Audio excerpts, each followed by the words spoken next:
mungkin deck-nya nggak terlalu panjang, karena nanti gue maunya kayak di sesi sore ini, malam ini tuh kita bisa lebih banyak interaksi ya, lebih banyak ngobrol gitu, karena kayaknya antusiasnya untuk belajar product management ini gede gitu ya. Di Indonesia tuh lagi gede gitu. Tadi agree sih, kenapa kalau misalnya teman-teman lihat memang nanti di deck gue tuh, di slide gue juga akan gue share beberapa data yang nunjukin kalau this is the apa ya, golden time-nya gitu ya buat product management sebenarnya. Tapi datanya memang yang gue dapet tuh masih beberapa di US. Tapi kalau misalnya teman-teman ntar lihat, memang di Indonesia tuh lagi banyak banget gitu. Dan sampai banyak kan ada beberapa artikel atau apa ya namanya, kayak literatur gitu yang apa ya nge-mention masalah tentang product management, terus ngebahas tentang gajinya juga, atau ya banyak ya beberapa poinnya gitu. Meskipun memang jangan dilihat dari situnya doang, jadi jangan dilihat atau mau pindah ngomong ke product management ini bukan karena gajinya, tapi it's more about the salary gitu. Karena gue pikir role ini tuh fun, karena kita bisa belajar semuanya. Oke, let's talk about product. Nah, kenalan dulu, nama gue Pramudona Kumoro, memang sebelumnya ada Genius dan juga Amarta. Terus di Amarta tuh cuma 3 bulan doang gitu, jadi lead PM ya kan, cuma masa probation doang, terus gue cabut. Sebenarnya ada push faktornya yang mengakibatkan 3 bulan doang tuh jadi di situ terus gue cabut gitu ya. Terus dari situ sampai sekarang sebenarnya gue belum bisa disclose dulu di company mana gitu, karena memang gue sedang set beberapa company dan bekerja di beberapa company gitu. Ya ujung-ujungnya juga role-nya tetap produk. Ada yang bikin startup, ada yang bikin ya macam-macam ya di industri, ada yang edtech, ada yang fintech gitu ya. That's why gue belum mau disclose dulu nih company gue apa sekarang. Makanya kalau misalnya di LinkedIn gue tuh sekarang masih jadi trainer aja gitu lah ya, biar apa namanya nggak karena belum pasti semuanya gitu. Terus ya sebelum itu juga sempat di home credit, di rumah sakit, dan memang pekerjaan gue pertama adalah di bank. Gue 5 tahun sebagai bankir sebelum di BUMN gitu. Terus ini pendidikan, terus karena apa ya, karena ada di role ini, makanya punya sertifikasi PSPO gitu, tapi baru yang pertama karena itu juga dibayarin sama kantor waktu itu ya. Terus ini sosial media gua gitu ya, sama temenan di LinkedIn, gua punya podcast juga gitu ya, tapi baru 5 atau 6 episode. Terus ada Instagram juga yang gue baru bikin juga di tahun ini gitu sebenarnya. Nah, Oke, menurut Spice Catalyst emang product management itu seems to be popular nowadays gitu ya. Meskipun yang pertama adalah entrepreneur, semua orang pingin jadi entrepreneur. Gue pun pribadi juga nyambi jadi entrepreneur gitu ya, jualan homestay sama dulu sempat punya warung gitu di Jogja. Terus tapi memang nggak semua orang kan punya apa ya privilege ya untuk jadi entrepreneur, atau mungkin memang nggak semuanya berani gitu ya untuk jadi seorang entrepreneur. Terus yang kedua memang based on Space Catalyst data itu product management itu ada level 2. Meskipun dia itu untuk role ini dia requirement beberapa itu ya, apa ability terus skills gitu ya. Dan pekerjaannya memang cukup banyak gitu. Terus yang ketiga adalah sebagai seorang marketing management. Nah, ini tadi yang sempat gue mention. Jadi we are in the golden age of PM gitu. Jadi kalau di Amerika sana itu memang apa ya role ini tuh lagi banyak. Kalau saya dilihat dari tahun 2017 sampai 2019, which is ada 2 tahun yang lalu, itu memang increase-nya gede gitu ya. Terus apa namanya ini juga nih ya beberapa tahun yang lalu juga growth di pekerjaan ini tuh gede. Nah sebenarnya kenapa sih kok role ini tuh lagi naik gitu ya? Karena di perusahaan dan di market itu sekarang trennya berubah. Jadi sekarang user itu sudah mencoba untuk memiliki produk-produk ya, yang tuh benar-benar sangat-sangat personalized gitu ya. Jadi sekarang tuh user udah tahu, user udah mulai pintar sekarang karena mungkin juga ada teknologi dan segala macamnya. That's why sometimes kita sebagai PM ya, gitu tuh barang kita atau produk itu tuh diadu sama orang lain gitu, sama produk dari tempat lain. Dan sekarang udah nggak zaman lagi. Kalau dulu gue waktu kerja di BUMN tuh kan marketnya tuh ya udah kita nunggu aja, nanti orang pasti datang kok karena kita punya nama gede. Tapi sekarang apalagi di industri yang startup ya, di teknologi itu kita nggak bisa kayak gitu. Kita nggak bisa kayak cuma duduk kongkang-kongkang terus nungguin customer, nasabah, pasien atau apapun tuh datang, karena kita harus jemput bola gitu, dan kita harus menciptakan sebuah produk yang sangat-sangat sangat-sangat personalized gitu ya, yang benar-benar sesuai sama kebutuhannya dia gitu. Itu. Jadi beberapa poin kayak yang ada di gambar sebelah kiri, kayak 50% tuh customer sekarang demand improve of response time gitu. Jadi memang benar-benar mereka mau didapetin respons yang baik, terus bisa diharapkan tuh produknya bisa understand individual needs ya. Jadi nggak cuma, makanya kalau misalnya kita belajar product management nanti ya di kelasnya hari, itu akan belajar beberapa hal detail tuh kayak how you understand persona gitu. Jadi kalau misalnya kita dulu belajar ya, misalnya teman-teman yang dari ekonomi, atau gue pun juga sempat kuliah di ekonomi gitu ya, pasti kan dulu belajar tentang target market gitu-gitu ya, tapi itu kan nggak detail ya. But if you talking about user persona, itu lebih detail lagi. Kita bisa tahu sampai sebagaimana levelnya dia, terus level frustasinya, level motivasinya dia seperti apa, brandnya, bahkan itu termasuk dalam subculture yang mana gitu. Jadi itu pun juga akan beda gitu ya marketnya. Bukan market, maksudnya kayak approach-nya kita sebagai seorang PM untuk deliver produk atau value ke mereka-mereka ini. Terus juga ini, 68% tuh sekarang beberapa produk tuh mengantisipasi organization will harmonize consumer experience gitu. Jadi memang ya kompetisi sekarang semakin gede gitu ya. That's why role ini tuh dibutuhkan, dan sekarang banyak perusahaan yang akhirnya paham dan nggak paham gitu ya. Mereka mulai apa ya namanya, punya role ini gitu ya, punya role product manager itu. Jadi 2 tahun yang lalu itu gue sempat pernah ditawarin beberapa ini ya BUMN gitu ya, terus tiba-tiba mereka nawarin untuk pekerjaan sebagai seorang PO atau PM. Terus waktu gue tanya kayak job desk-nya ternyata lebih gede gitu ya, lebih kayak ke product evangelist.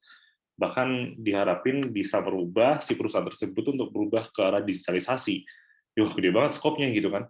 Ya, memang itu faktanya sih. Kalau tadi misalnya Jess bilang bener, di LinkedIn itu banyak banget yang apa ya sekarang kan notifikasi untuk apa namanya job offering di LinkedIn gue kan gue aktifin ya untuk product manager. Jadi setiap kali ada perusahaan baru yang ngepost itu pasti gue dapat gitu. Terus kayak gue baca-baca gitu kan, banyak banget ya gitu. Bahkan dari yang plat merah, swasta, startup, dari yang job desk-nya bener, job desk-nya ngawur, atau kayak semuanya dicampur gitu kan, itu juga banyak gitu. Nah makanya nanti diharapin setelah teman-teman udah tahu product manager itu seperti apa, product manager seperti apa, jadi bisa apa ya, bisa bargaining power gitu ya sama perusahaannya. Misalnya kalau saya dapat offering untuk sebagai PM di kemudian hari. Nah, ini juga ya beberapa data kalau misalnya kita lagi di golden age-nya, tapi saya ini masih di Amerika gitu ya. Mohon maaf, nanti mungkin kayak di kelas-kelas selanjutnya di akademi ini kita akan provide yang data yang ada di Indonesia realnya seperti apa. Nah, ini juga ada nih gue dapat kayak data ngomongin tentang salary-nya PM, tapi ini yang ada di US juga. Nah, kebetulan tuh kalau misalnya teman-teman tahu, kemarin juga gue sempat ada dapat offering dari salah satu company di US gitu ya. Itu gede sih, gede banget. Kalau misalnya dilihat dari gajinya itu luar biasa gitu ya. Cuma dia requirement-nya itu working hours yang harus sama-sama orang di US. Ya, jadi kalau misalnya di Indonesia, malam kita kerja, malam siang atau paginya tidur karena ngikutin jam US-nya. Dan mungkin kalau misalnya dilihat dari tesnya ya, itu pressure-nya nggak gede sih. That's why mereka berani bayar cukup gede gitu ya. Udah nggak 2 digit lagi. Udah nyebut 100 gitu gajinya per bulan ya. Tapi ya itu pressure-nya. Jadi jangan apa ya, misalnya mau sistem karir jangan ngelihat wah PM kayak gaji gede, di balik gaji yang besar terdapat pressure yang besar juga. Karena lu akan ngurusin semuanya dari depan sampai akhir. Terus kalau misalnya apalagi di company-company kecil ya, yang startup gitu ya, misalnya kayak gue nih, gue ada company yang isinya cuma 3 orang doang gitu ya, gue produknya, gue punya CEO, terus ada chief of design-nya gitu. Nah, ya title-nya si level, tapi kalau misalnya orang produk harus ngurusin dari depan, yang ngurusin administrasi, BRD, doing research, terus sampai beberapa strategisnya juga akhirnya diurusin gitu. Jadi PM harus tahu. Jadi kalau misalnya tiba-tiba nanti ada dapat offering, terus HR-nya di company ngomong tentang end to end, nah itu harus sudah hati-hati itu. Harus di apa ya, di reconfirm lagi. What do you mean by end to end ya? Gitu. Atau misalnya kalau misalnya udah masuk di tahap apa ya, diskusi sama usernya, harus tahu tuh end to end itu maksudnya apa gitu. Oke, lesson for today. Ada 4 poin. Mungkin ini sebagai ini aja ya, kayak highlight pengenalan dasar, karena nanti detailnya ada di akademi ya gitu ya. Pertama tentang basic konsep tentang PM, terus how my team develop product. Nanti gue akan cerita beberapa pengalaman gue kerja di beberapa company, karena gue kemarin itu setiap setahun sekali lompat. Kutu loncat banget sih, jangan dicontoh ya. Terus nomor 3 MVP, sama yang keempat determine success metrics. Jadi dia seperti itu.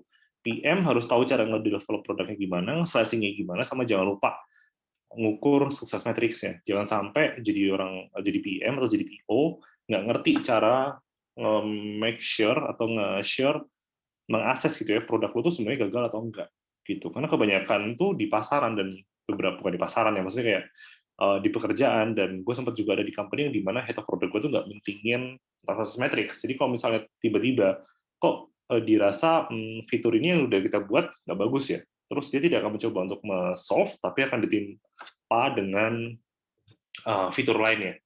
Itu gue merupakan salah satu PM yang kurang suka terhadap produk yang fiturnya terlalu banyak, karena terkadang memang nggak dipakai gitu ya, kebanyakan fitur gitu. Terus nanti juga maintenance-nya juga pasti akan gede gitu ya. Kecuali memang ada demand dan based on data banget, memang user membutuhkan segitu banyaknya fitur. Tapi kebanyakan kalau misalnya nggak terlalu data minded, database itu biasanya fitur akan dihantam sama fitur lain gitu. Karena biasanya kayak latah gitu ya. Jadi wah kayaknya toko sebelah punya fitur B, kita nggak punya B, kita baru A doang. Terus bikin deh. Terus akhirnya nggak ada yang pakai. Ya udah, akan gitu terus gulung. Terus tiba-tiba kayak nggak kepake aja dan bankrupt gitu. Oke, mungkin ini gue skip aja. Sebenarnya kayak tujuan dari pengajaran itu apa aja gitu ya, kalau misalnya teman-teman pernah belajar tentang Bloom's taksonomi. Oke, product management konsep. Kita pertama harus tahu dulu nih role dari product manager seperti apa, terus product management itu apa gitu ya. Nanti detailnya akan ada di kelasnya juga. Nah, pasti kalau misalnya sering lihat gambar ini kan, kayak you are here, terus ya emang PM akan ada di mana-mana gitu ya. Harus dituntut untuk memiliki beberapa capability, beberapa skill, mau hardnya, mau atau yang softnya. Terus whatever your background akan di-push untuk bisa tahu beberapa major lainnya. Misalnya gue orang ekonomi, gue totally orang bisnis, tapi karena gue nyemplung di sini dan kecemplung, akhirnya gue harus memaksa diri gue untuk belajar masalah teknologi, gitu. Kayak teknologi, UX gitu ya. Akhirnya gue belajar lagi karena gue nggak ada basic di situ sebenarnya.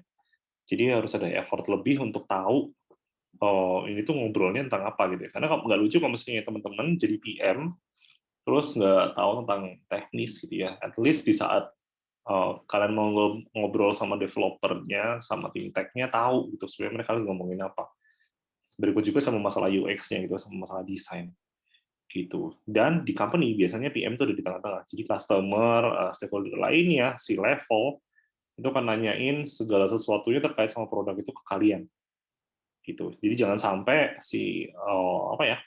misalnya nih ya dari stakeholder-nya lain di internal perusahaan atau dari si levelnya nanya tentang produk itu nggak ke kalian tapi ke tim kalian. Saya kayak ke developernya misalnya. So meaning that you are not reliable. Kalian nggak dipercaya lagi mungkin karena tidak bisa menjelaskan apa yang terjadi atau bagaimana status pengembangan produk di dalam company tersebut.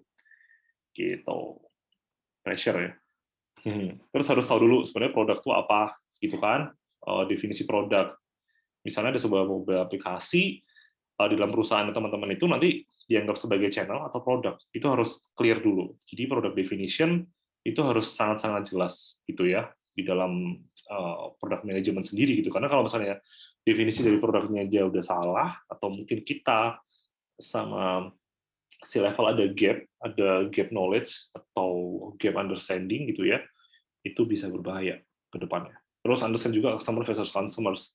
Customer itu seperti apa, customer orang yang mau purchase, yang mengeluarkan uang, consumer orang yang akan menggunakan produkmu. Jadi harus di-define. Ini bisa jadi satu orang yang berbeda, bisa jadi dua orang yang berbeda. Gitu. Terus understand juga user persona. Semakin detail user persona, semakin baik gitu ya teman-teman. Jadi nggak cuma belajar masalah kayak demografi, gender, pendapatan, background, no. Tapi harus bisa lebih detail dari itu. Karena persona tuh dari kata dua kan, dari dua kata maksud gue. Kayak person sama activity. Jadi harus bisa tahu seperti apa si market ini gitu. Output sama outcome. Jadi output tuh yang dikeluarkan dari sebuah development yang maksudnya barangnya kalian gitu ya. Terus outcome itu benefit atau value yang dirasakan sama usernya. So as a good product manager, kita harus fokusnya sama outcome ya, bukan sama output-nya. Output adalah kendaraan yang dipakai untuk mendeliver value supaya outcome-nya bisa dirasakan sama user-nya, gitu. Jadi jangan, makanya kenapa jangan terlalu fokus sama fitur gitu ya, gitu. Jadi ada kan ya yang kalau misalnya teman-teman pernah ya pakai beberapa produk gitu di pasaran gitu ya, jadi fiturnya banyak banget terus nggak kepake, atau bahkan kalian sudah effort untuk mendownload sebuah aplikasi, register macam-macam, tapi apa ya benefitnya nggak dapat, itu kerap kali terjadi. Terus ini selalu juga aku selalu menekankan di awal-awal sebelum belajar product management harus tahu dulu role-nya seperti apa dan perbedaannya apa antara product manager, product owner, sama project manager. Jadi besok kalau misalnya dapat penawaran kerja harus tahu role-nya apa dulu nih, gitu. PO sama PM sebenarnya slightly sama, tapi sebenarnya perbedaannya adalah PO itu lebih ke delivery-nya, lebih ke apa ya, ke development-nya gitu ya. Dan PO merupakan salah satu role di dalam Scrum. So if your company not using Scrum, biasanya nggak ada PO-nya gitu. That's why kenapa pernah ada statement kalau hire PM, not PO. Karena PM itu lebih apa ya, lebih business mindset gitu ya. Dan biasanya sih beberapa perusahaan tuh punya treatment yang berbeda antara PO sama PM-nya. PO ada yang di bawahnya PM, ada yang PM di bawahnya PO gitu ya, atau mungkin bisa jadi orang yang sama, bisa jadi kerja pairing gitu ya. Itu tergantung dari perusahaannya. Tapi kebanyakan penerapannya adalah product owner tuh lebih ke delivery-nya. Dia kan sering ngobrol sama developer-nya, sama Scrum team-nya. Tapi PM biasanya ngomongnya ntar ke lebih ke bisnisnya gitu ya. Jadi dia akan ngomong ke atau banyak sekali berdiskusi dengan internal stakeholders, for example. Terus apa namanya di PO sendiri ada triangle-nya gitu ya, yang membedakan seorang product owner sama project manager. Kalau PO itu ada vision, value, sama validation ya gitu. Jangan lupa ada validation. That's why kalau perusahaannya teman-teman nanti buat produk tapi nggak ada datanya atau tidak ada validasi di awalnya, nah itu harus dipertanyakan lagi gitu. Karena sebuah produk itu atau sebuah apapun enhancement atau increment yang dilakukan harus ada validasinya dulu gitu. Yang makin kesini makin bagus sih karena banyak perusahaan yang apa ya misalnya mau nge-launching sesuatu gitu ya atau bukan launching ya mau nge-develop sesuatu atau membuat sebuah fitur itu yang nge-develop itu biasanya nanti beberapa internalnya akan ngomongin dulu ini udah di riset sebelumnya ada research background-nya enggak gitu. Nah itu yang apa ya yang sebaiknya mulai diterapkan di sebuah perusahaan. Terus kalau project manager ya triangle-nya karena dia ngomongin tentang project, on scope, on budget, sama on time. Tapi biasanya project manager itu kalau di kantor ya atau di pekerjaan selama beberapa pengalaman gua itu lebih kayak tukang tagih kerjaan doang gitu. So project ini gimana? Oh, ini gimana? Ini gimana? Padahal kalau misalnya teman-teman baca dari literatur itu project manager itu punya apa ya? Punya function yang lebih dalam, lebih kuat gitu ya.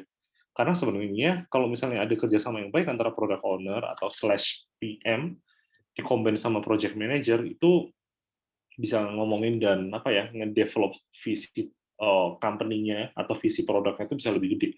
Karena sebenarnya project manager itu punya role atau punya function yang lebih gede dari seseorang atau tukang tagih kerjaan doang gitu ya.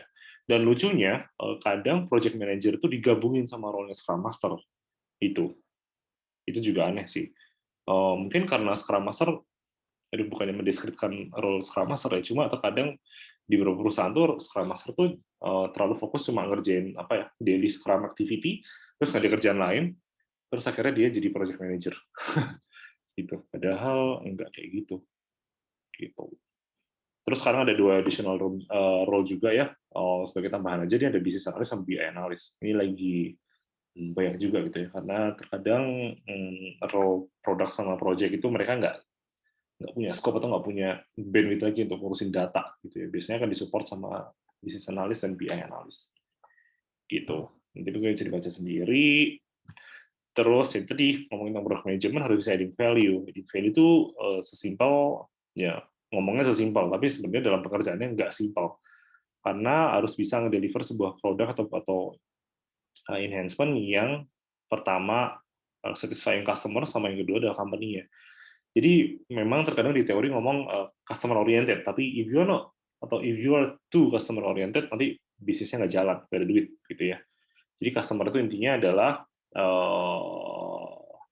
bring happiness, easy to use product, sama simpler life. Jadi produknya make sure kalau ya orang pakai jadi happy, terus hidupnya lebih mudah, sama easy to be used gitu ya. Sama kalau untuk company-nya, adding revenue, nggak mungkin kita bikin produk terus nggak ada revenue, gimana company-nya bisa gaji kita gitu kan? Ya bisa bankrupt juga. Terus nih user ROI, less OPEX, ya harusnya nanti kalau saya teman-teman belajar di akademi ya, ada tentang customer journey map. Jadi itu selain kita di satu sisi ngefixin pain points-nya user, at the same time kita juga menyelesaikan problem internal kita sendiri sama operation-nya seperti apa. Biasanya seperti itu. Apalagi kalau perusahaannya sudah attach sama teknologi gitu. Sama boost image. Good product pasti akan mengenhance image dari perusahaannya juga. Gitu. Jadi ini daily activity-nya PM banyak gitu ya. Misalnya kayak ya paling banyak define product strategi, engaging sama user, collaboration, macam-macam gitu. Ini source-nya dari McKinsey dan memang ya bener sih dari pagi sampai malam memang kalau nurutin kerjaan PM itu nggak kelar-kelar. Itu kalau misalnya company-nya satu, kalau company-nya dua lebih pusing. But it's fun. Gitu. Terus jangan lupa karena tadi kan di-mention juga sama Jessica kalau nggak cuma hard skill ya PM harus punya soft skill. Salah satunya adalah communication skill-nya. So jadi PM harus bisa reliable di dalam berkomunikasi gitu. Jadi ini salah satu apa ya ini kayak grafik communication yang baik itu seperti apa gitu ya. Jadi menurut research komunikasi yang baik itu adalah face to face at the whiteboard. Jadi diskusi terus ada coret-coretan ya atau ada deck-nya. Itu akan lebih apa ya efektif daripada cuma face to face conversation. Apalagi sekarang kita WFH semua gitu ya. Gitu. Terus reading the people juga salah satu soft skill karena kita harus tahu karena kan kita akan fight ya beberapa fitur atau produk yang mau kita bangun gitu ya di organisasi kita gitu dan nggak mungkin semulus itu apa namanya prosesnya bisa aja mungkin dari sisi misalnya gini kita dari orang produk mau ngusul fitur A tapi nanti dari sisi operation dari sisi tech and everything ada yang nggak setuju gitu. Nah it's our time untuk how to win them, how to buy in mereka seperti apa. Nah, makanya kita harus tahu juga apa ya namanya the art of winning the people gitu ya. Harus tahu juga misalnya interestnya dia ke produk kita seperti apa sama political power-nya. Atau nanti mungkin di beberapa kelas yang akan apa namanya yang kita buat sekarang, kita akan ngajarin juga teman-teman untuk tahu gimana caranya ngobrol sama tech atau ngobrol sama UI UX seperti apa, ngobrol sama bos gimana gitu. Karena kalau kita nggak bisa winning people, itu akan membuat kita struggle juga di dalam kita bekerja. Apa ya? Mungkin nggak cuma di role PM doang ya. Tapi karena di PM itu kita juga fight untuk fitur kita sendiri, apalagi misalnya nih di perusahaan itu ada beberapa PM, terus kita lagi kenceng-kencengan untuk atau bukan kenceng-kencengan, ya, maksudnya kayak kita lagi coba fight our fitur untuk dikerjakan, diprioritaskan, atau bahkan mau dirilis tuh. Nah, kita harus tahu nih caranya gimana biar kita bisa ngebaikin atasan kita atau lead kita atau tech kita supaya fitur-fitur atau ide-ide yang kita keluarkan itu bisa dikerjakan lebih dulu gitu. Nah, ini mungkin bisa aku skip aja nih kayak apa ya aku share tentang case of remote and offline communication gitu ya. Caranya biar karena kan nanti sebagai PM teman-teman mungkin secara organisasi punya tim di bawahnya atau mungkin nggak punya tim sama sekali tapi secara functional yes you will lead a team. Kalian apalagi kalau misalnya perusahaan sudah pakai Scrum biasanya akan punya Scrum team gitu ya, developersnya gitu. Nah, ini mungkin ada case for remote sama offline communication karena kan ya sekarang sebagian besar orang WFH gitu ya termasuk gue gitu ya. Tim gue di mana-mana gitu, jadi gue nggak ngerti. Makanya yang pertama harus trust team, terus apa ya menggunakan standar-standar communication yang lebih efektif, terus ya harus account for time zone difference juga, itu juga penting sih. Jadi kalau misalnya kita ada di apa ya misalnya kerja remote-nya di luar atau mungkin di Indonesia satu di WIB satu di WITA juga harus dikonsol atau bahkan nggak usah meeting sama sekali gitu. Gue juga kadang-kadang kalau misalnya lagi malas meeting gue pakai silent meeting. Silent meeting itu cuma kayak di grup WA terus kita update aja hari ini kita mau ngapain atau di dalam minggu ini kita mau ngapain gitu. Oke. Sharing sedikit tentang tools atau apa namanya beberapa apa namanya nih bukan fitur ya, maksudnya kayak produk yang sering kita pakai untuk communication di role PM ini ya, itu yang penting adalah untuk mencakup beberapa tujuan, itu untuk jelas satu communication, daily scrum meeting atau daily update gitu ya, huddle gitu. Kalau misalnya memang organisasi yang teman-teman menggunakan scrum, online meeting, whiteboard, sama project management. Mungkin sebagian sudah pada familiar kali ya sama ini Miro, terus ada Blue Jeans, ada Jira, ada Easy Retro untuk melakukan online retrospektif gitu ya, macam-macam. Oke, ini juga beberapa foto agak-agak penting juga sih. Jadi karena sering punya tim yang remote, jadi thanks to teknologi juga gitu ya. Sekarang bisa kita nggak perlu lagi untuk berada dalam satu tempat untuk bisa bekerja dengan tim gitu. Terus jangan lupa harus punya agile mindset juga sama ya basic knowledge tentang Scrum karena sekarang Scrum tuh lagi banyak dipakai juga dalam pengembangan sebuah produk gitu ya. Karena dirasa memang lebih lebih efisien dia. Tapi nanti di akademi kita kan ngajarin juga sebenarnya company lu itu butuh Scrum atau enggak. Jadi jangan cuma sekarang lagi hype Scrum, yuk kita coba Scrum. Padahal role divisimu, organisasimu tuh nggak butuh Scrum. Jadi ada tips-tipsnya, ada kayak asesmen awalnya kapan atau di mana kalian butuh menggunakan Scrum atau enggak gitu. Terus ini staging-nya dari seorang PO atau PM. Jadi ada yang cuma jadi PO as a scribe gitu ya, jadi 70% ngajarin tentang technical, bahkan ya mimpinya semua seorang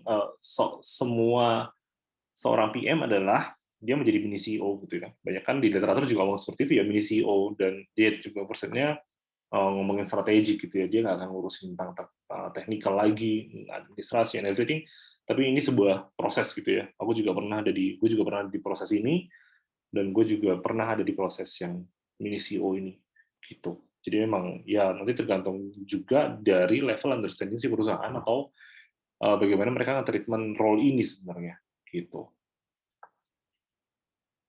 Nah, maturity level-nya pun juga bisa diakses dari sini ya, beberapa PM tuh.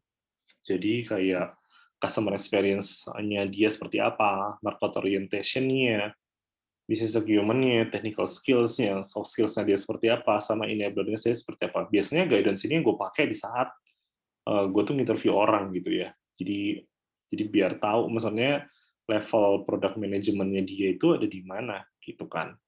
Jadi akan ditanyain beberapa case, terus ngomongin yang nanti akan digiring untuk tahu misalnya dari technical skill-nya dia itu seperti apa, soft skill-nya seperti apa, gitu sih. Jadi nanti ini bisa dipelajari juga. Ini sumbernya dari McKinsey, gitu.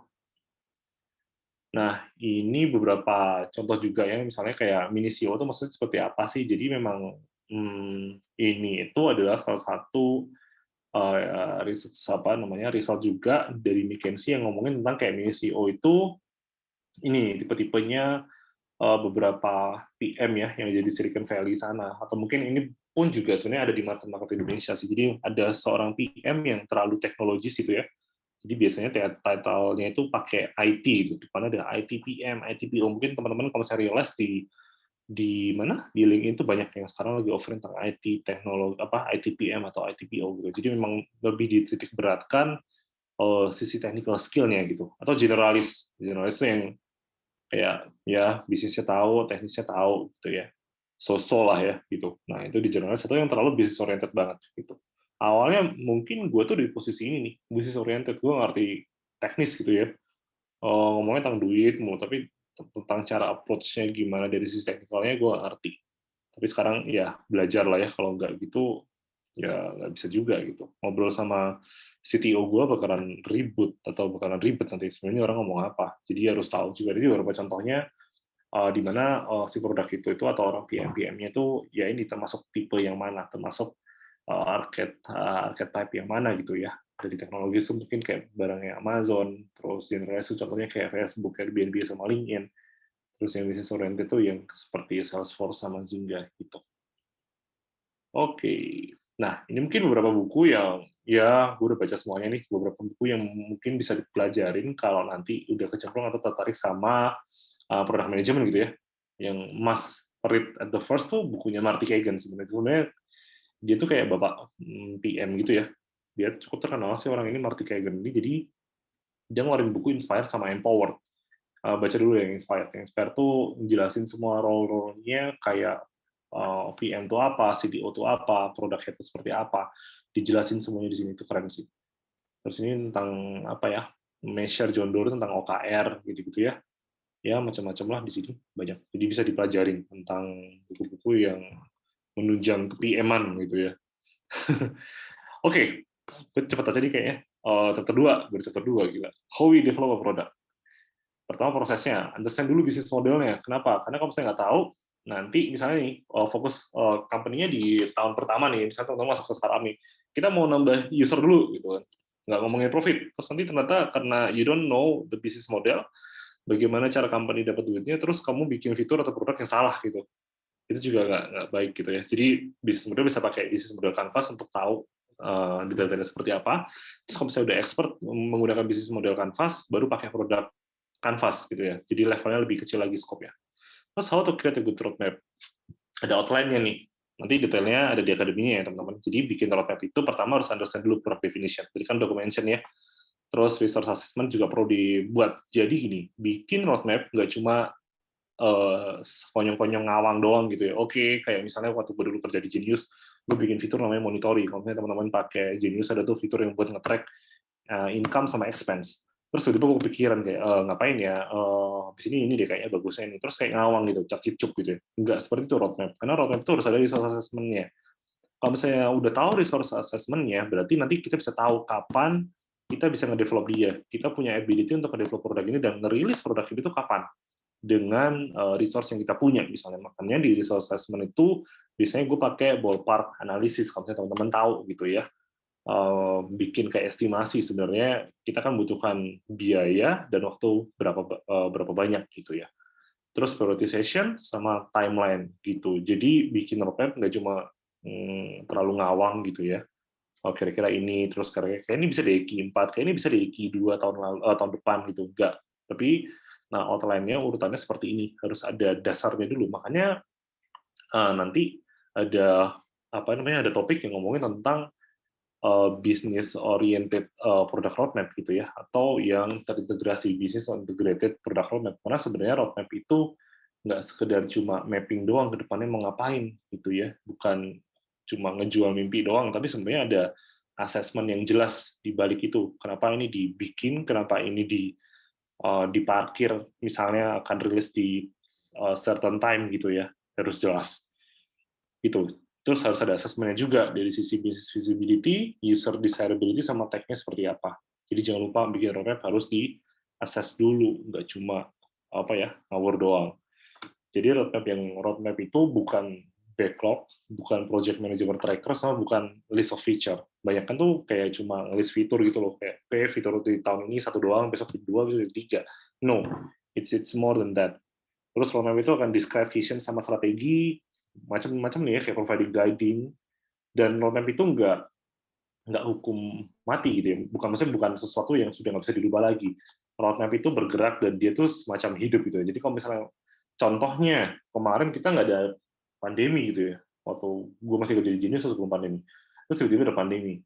Jadi harus switching dong. Roadmapnya harus berubah. Karena kalau misalnya nggak berubah, ya kita sebagai industri bank akan susah untuk apa ya namanya untuk bisa sustain gitu ya. Terus harus align sama stakeholder, sama facilitate discussion. Itu yang gue bilang. Jadi roadmap itu harus di-agree oleh beberapa pihak, nggak cuma dari tim produk doang atau dari tim tech doang, gitu. Agak ribet ya. Ya, begitulah. Terus menurut Don Vendetti dari Product Arts, roadmap itu ya bukan apa ya, jangan cuma kayak laundry list gitu ya. Karena ya sebenarnya roadmap itu lebih dalam dari itu. Terus kalau misalnya roadmap udah oke, terus kita baru bisa mikirin nih, wah success factor yang oke itu apa sih di dalam sebuah company gitu ya. Sebagai PM kita harus tahu juga. Jadi ini 5 success factor yang sempat ada beberapa survei yang dilakukan gitu ya di dunia, atau masalah timing, idea, tim, bisnis model, sama funding. Tapi yang lebih krusial adalah timing. That's why kenapa timing itu sebenarnya selalu gue pakai di awal kalau bisa ngeset sebuah produk atau ngeset sebuah company. Misalnya kayak sekarang gue punya bikin company gitu ya. Terus timing-nya harus jelas dulu, kapan kita mau rilis, kapan kita mau start development, start hiring, itu harus jelas banget roadmap-nya. Kalau enggak, ya takutnya kita kehilangan momen, gitu. Oh wait, next. Nah, jadi ini list dari product development cycle, mungkin teman-teman juga most likely sudah tahu ya, gitu kayak research, planning, dan testingnya juga, refine dan repeat. Terus kalau dalam flow sebuah produk atau sebuah company atau startup tuh ya, first-nya pasti acquisition, activation, referral, retention, baru ke revenue gitu. Biasanya revenue akan ditaruh di terakhiran kalau memang produknya udah dapat ini ya, udah dapat user base dulu gitu. Terus ini beberapa informasi aja di dalam sebuah company itu yang nge-set goal, dan goal-nya apa aja tuh siapa gitu. Jadi kayak company vision tuh ya SMT itu maksudnya senior management gitu ya. Bisnis strategi siapa, product vision sampai ke daily goal gitu. Oke, ini beberapa real case yang mungkin ada di contoh company gue yang dulu Genius itu ya, kayak roadmap-nya itu udah ada, terus research-nya yes kita ngelakuin, harus ada inception meeting. Jadi sebelum ngomongin tentang development, kita akan menggather, itu tugasnya si PO, waktu itu gue PO title-nya, itu inception meeting itu maksudnya kayak mensinkronis antara tim gue produk sama beberapa related stakeholder. Jadi biar tahu mensinkronisasi timeline-nya gitu kan. Biar tahu mau rilis tuh semuanya udah pada aware dan mereka udah pada siap untuk functionnya sendiri. Terus development pakai Scrum, terus ada beta testnya lagi. Jadi tesnya tuh banyak, ada beta test, ada penetration test, ada unit test, macam-macam ya, semuanya dites karena mungkin ya ini produk keuangan, bank, jadi lebih apa ya, lebih rigid gitu ya. Terus launch sama ada performance maintenance. Jadi setelah 3 bulan atau sebulan 2 bulan produk itu dirilis, kita akan maintenance lagi kayak ngelihat performanya seperti apa.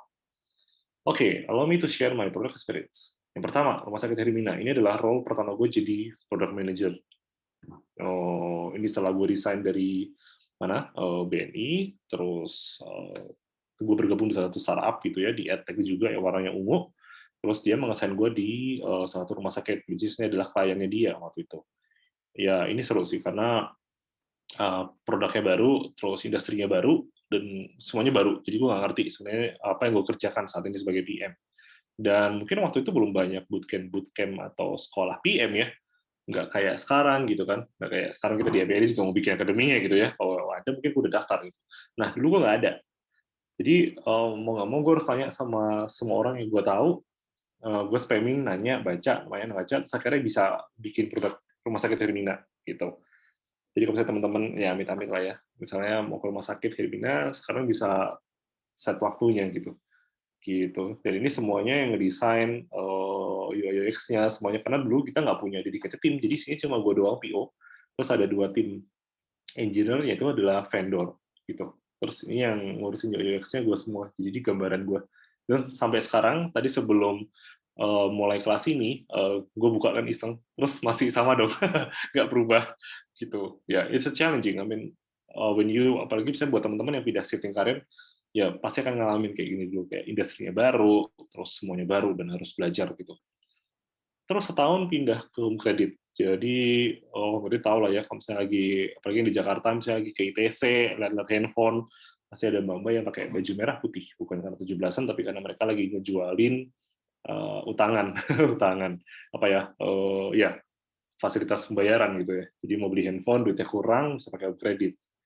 Dan proyek yang gue lakuin waktu itu adalah nge-revamp apps ini. Jadi sebelumnya nggak begini warnanya, terus sekarang udah di-revamp. Gitu. Ya ini company-nya lebih gede, terus lebih structured, timnya udah ideal, udah pakai Scrum, punya Scrum Master, semuanya udah rapi. Jadi ya buat belajar oke, tapi buat challenge no. Gitu. Ini kayak gue lagi bacain CV gue lagi interview ya. Nah ini Genius, ini yang salah satu produk yang ya cukup kontroversi karena sering di-rant di beberapa sosial media karena performance-nya yang katanya lama banget. Tapi ya it's a fun. I mean working in Genius is something apa ya great lah at the time.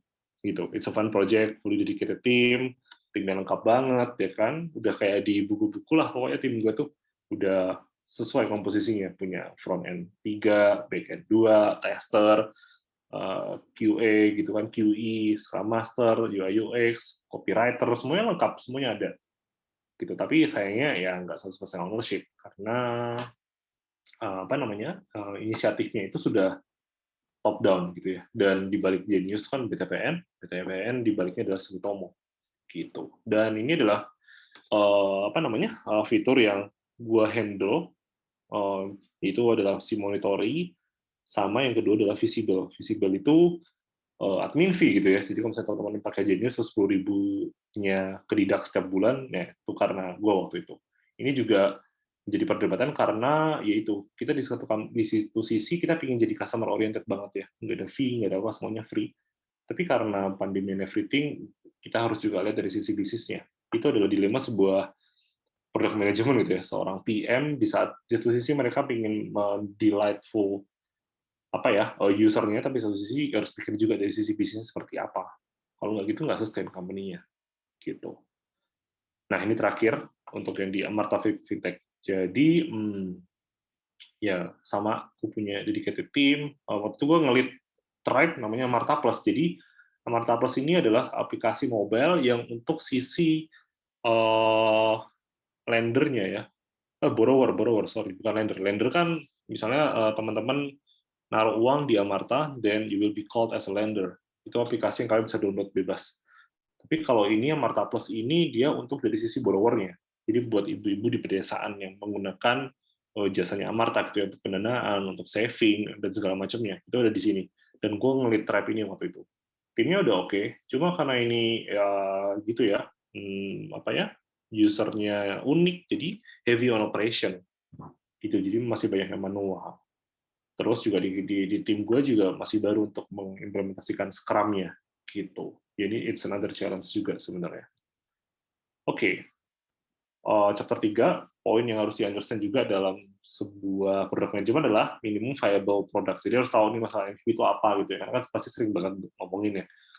Ya ini di gambar ini juga pasti teman-teman pernah lihat juga. MVP itu idealnya seperti ini. Harus ada sesuatu yang di-deliver. Harus ada sesuatu yang bisa dirasakan sama usernya. Kayak dua gambar ini gitu ya, dibedain antara yang atas ya oke lah bikinnya juga bertahap, tapi usernya baru bisa ngerasain value-nya atau benefit-nya adalah di akhir, di saat semuanya udah selesai. Tapi kalau misalnya dari MVP nggak begitu konsepnya. Terus tujuan MVP adalah bisa ngerilis lebih cepat, bisa ngetes juga apakah ide teman-teman itu sudah valid atau enggak. Ini kan menjadi part dari validation tadi. Terus understand more about the persona, karakteristiknya seperti apa, karena kan testingnya. Terus MVP itu akan bisa evolve menjadi MMP, terus kalau misalnya MMP akan bisa evolve menjadi MLP, gitu. Jadi beda ya, maksudnya kalau MLP itu lebih touching ke customer-nya lebih dalam. Nah, yang terakhir, nomor 4, understand success metrics. Jadi success itu apa? Success itu adalah accomplishment of an aim or purpose dari kata sendiri. Terus how to achieve success, harus having a goal, sama harus goal-nya itu clear atau smart gitu ya, pasti pernah dengar lah ya smart itu, smart goal seperti apa. Terus how to choose the right KPIs atau right goals, yang pertama harus tahu dulu bisnis goal-nya dari perusahaannya seperti apa, terus baru ngomong turunannya ke produknya. Makanya kenapa tadi gue mention di awal harus tahu dulu kan bisnis modelnya si perusahaan itu seperti apa. Terus make the goal measurable, using ratio, terus sama avoid vanity metrics. Maksudnya vanity metrics adalah seperti ini. Banyak banget tuh company yang gue pernah bekerja di company yang dimana bos gue tuh kalau misalnya waktu ini ya waktu town hall, dia selalu membanggakan kayak wah user download kita udah segini, wah number of registration gini, terus rating kita di App Store segini, bagus tuh, tapi nggak ada transaksi, tapi di dalamnya nggak ada duit yang masuk, nggak ada duit macam-macam. Jadi ya itu adalah vanity metrics, jadi cuma kayak cover doang, dan itu nggak meaningful juga gitu. Mungkin baik buat branding, baik buat sebagai inisiatif metrics itu ya, inisiasi, apa sih kayak buat awalan doang. Tapi if you go deeper, sebenarnya nggak ada apa-apanya. It's not gonna help your business too gitu. Makanya vanity metrics harus di-avoid. Terus use kuantitatif sama kualitatif KPIs gitu ya. Jadi nggak cuma ngomongin tentang numbers juga, tapi user satisfaction sama user feedback-nya juga harus dipikirin. Terus look beyond financial and customer indicators. Ini tadi ya sempat gue mention masalah smart goals. Terus dan kalau misalnya teman-teman kebetulan nih megang produk digital atau apps gitu ya, Karena kan memang banyak sejarah, role ini itu berangkatnya dari industri teknologi gitu ya, role PM itu ya. Terus ya kalau misalnya kalian sedang megang app atau besok misalnya jadi PM punya app gitu ya, kita harus tahu dulu nih ngedefine sebelum kita ngomongin metricsnya, kita harus tahu dulu sebenarnya aplikasi kita tuh termasuk yang transaksional atau yang engagement app. Karena nanti akan ngefek juga ke gimana kita ngukur suksesnya gitu. Terus metrics itu juga ada dua, yaitu adalah reporting sama feedback. Karena kan tadi di depan gue bilangnya adalah ini kan, use kuantitatif sama kualitatif KPIs. Jadi kita juga harus metering dari sisi kuanti sama kualinya seperti apa gitu. Kayak reporting metrics itu lebih ke business oriented atau business related metrics gitu ya, kayak profit, revenue, bla bla bla. Tapi kalau feedback itu lebih kayak rating, service rating, drop of rating, user funneling atau user feedback gitu-gitu juga perlu kita ukur gitu ya, biar lebih rich dan bisa lebih lebih holistik aja apa namanya pandangan kita untuk mengukur kesuksesan sebuah produk. Nah, intinya adalah sebagai seorang PM, you have to sharpen your empathy too. Karena kalau misalnya nggak punya empathy, kita akan susah memposisikan diri kita di usernya gitu ya. Makanya kan kita harus bisa solve pain point user seperti apa.